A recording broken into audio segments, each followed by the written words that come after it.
I am Assistant Professor of Oncologic Sciences at Mitchell Cancer Institute. In Alabama, cervical cancer rates are actually higher than they are in the rest of the country. So we have a bigger incidence in Alabama, so it's a bigger concern here than it is even in other parts of the country. Especially among African American women, the rates are higher and more women die of cervical cancer. And it's not just because of issues like access to health care and access to screening. Some of those are contributing factors that have to be considered, but there are other issues that are involved that have to do with how the disease progresses and how aggressive cervical cancer is in African American women. And some of that is research that we're working on here. So unlike the flu vaccine, which uses an active virus, the HPV vaccine does not use active virus in its protection. So when you receive doses 1, 2, or 3 of the HPV vaccine, your proteins are encoded and it provides you with a level of immunity, building up antibodies in your individual body.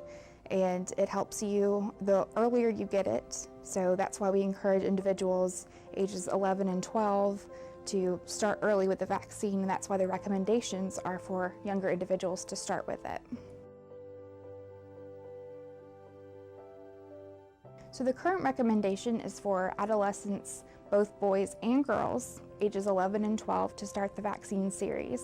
And the vaccine series, if you start it before age 15, is to get 2 doses of the HPV vaccine.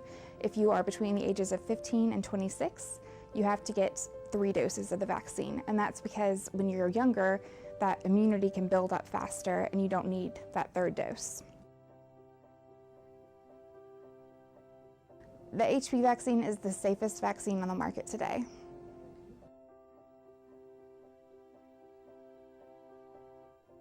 Right now, we are way below where we need to be as a country in HPV vaccination rates.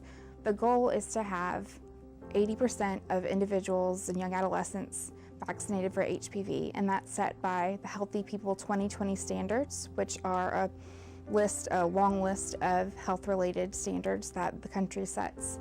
And right now in the country, nationally, we are closer to maybe 50% of just the first dose, between 50 and 60%. In Alabama, we're lower than the national average. Females are vaccinated more than males, but that rate is nowhere near the 80% mark where we want it to be. And for completion of the dosage, so having that 2nd and or 3rd dose if you need it, if you're that age, we're even lower. So it's something that we really need to work on as a state and as a country. We're also seeing that individuals in rural areas have lower rates of HPV vaccination than adolescents in urban areas. So that's an area that we've identified that we really need to do more work in, do more research in, find out why there's lower rates in rural areas and what we can do to improve those.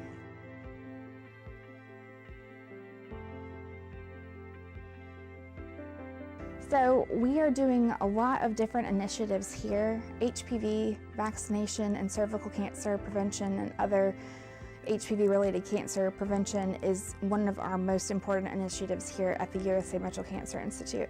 So we have several physicians and scientists who work together on collaborative initiatives in translational science.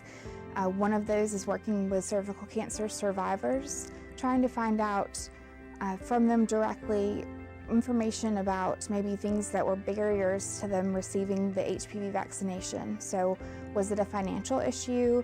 Was it that they weren't aware of the benefits of the HPV vaccination? Was it not recommended by their physician? If we can find out what some of those barriers were, then we can address them and hopefully improve those vaccination rates, because cervical cancer survivors are among the first to tell you after the experiences that they've had that they do not want anyone else to have to undergo that same experience. And so they are some of our largest advocates for vaccination. And that's another initiative we're working on, is working with some of these survivors and helping to promote vaccination in the community, which is really powerful to have someone from your own community, not just someone who is maybe an individual from another part of the country or another part of the world, but having someone who is in your hometown who can say, I went through this and I don't want you to have to experience it too. It makes it really personal and really relevant. Another initiative that we're working on is improving access to HPV vaccination. There are 23 counties in Alabama that don't have a pediatrician. So we're looking at different ways to make the vaccine more broadly available, such as making it available in alternate settings like pharmacies and offering it in that way. We want to make sure that if you want to get vaccinated, then you have that opportunity, and it's not something that you aren't receiving because you can't receive it.